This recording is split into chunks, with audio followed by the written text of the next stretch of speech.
హైదరాబాద్లో Telangana film chamber నూతన కార్యవర్గం ప్రమాణ స్వీకారోత్సవానికి ముఖ్య అతిథిగా మంత్రి కోమటిరెడ్డి హాజరయ్యారు. ఈ మేరకు సినీ ఇండస్ట్రీపై సంచలన వ్యాఖ్యలు చేశారు. ఇండస్ట్రీ 5-6 హీరోలది మాత్రమే కాదని ఆసక్తి, ప్రతిభ ఉన్న ప్రతి ఒక్కరిది అన్నారు. రాష్ట్రంలో సినీ పరిశ్రమను మరింతగా అభివృద్ధి చేయటమే తమ ప్రభుత్వ లక్ష్యమని అన్నారు. తెలంగాణ ఫిల్మ్ ఛాంబర్ నూతన కార్యవర్గం ప్రమాణ స్వీకారోత్సవ కార్యక్రమానికి మంత్రి కోమటిరెడ్డి ముఖ్య అతిథిగా హాజరయ్యారు. ఈ సందర్భంగా ఆయన సినీ ఇండస్ట్రీపై షాకింగ్ వ్యాఖ్యలు చేశారు. పాన్ ఇండియా పేరుతో సినిమాలు తీశామని, టికెట్ ధరలు పెంచుకునేందుకు అవకాశం కల్పించాలంటూ తన దగ్గరికి వచ్చే నిర్మాతలకు ఇక నుంచి సమయం ఇచ్చేది లేదని అన్నారు. ఇక Telangana film chamber of commerce కు 6వ చైర్మన్ గా ఎన్నికైన రామకృష్ణ గౌడ్ కి శుభాకాంక్షలు తెలిపారు. రాష్ట్రంలో సినీ ఇండస్ట్రీని డెవలప్ చేయాలన్నదే కాంగ్రెస్ ప్రభుత్వ ఉద్దేశమని తెలిపారు.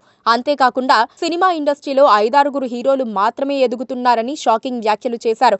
దీనివల్ల నిజమైన ప్రతిభ కలిగిన నటీనటులకు గుర్తింపు దక్కడం లేదని అన్నారు. సినిమా పరిశ్రమ 5-6 పెద్దలు హీరోలది కాదని, ఆసక్తి, ప్రతిభ ఉన్న ప్రతి ఒక్కరిదని అన్నారు. అంతేకాకుండా సినిమా కార్మికుల కోసం నిర్మించిన చిత్రపురి కాలనీలో చాలా మంది బయటి వ్యక్తులే ఉన్నారని ఆరోపించారు.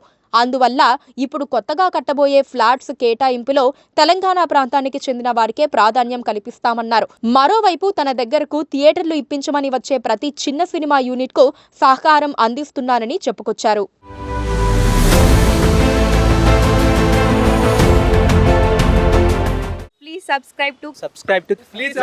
Please subscribe to KTV Telugu. KTV Telugu. KTV Telugu channel.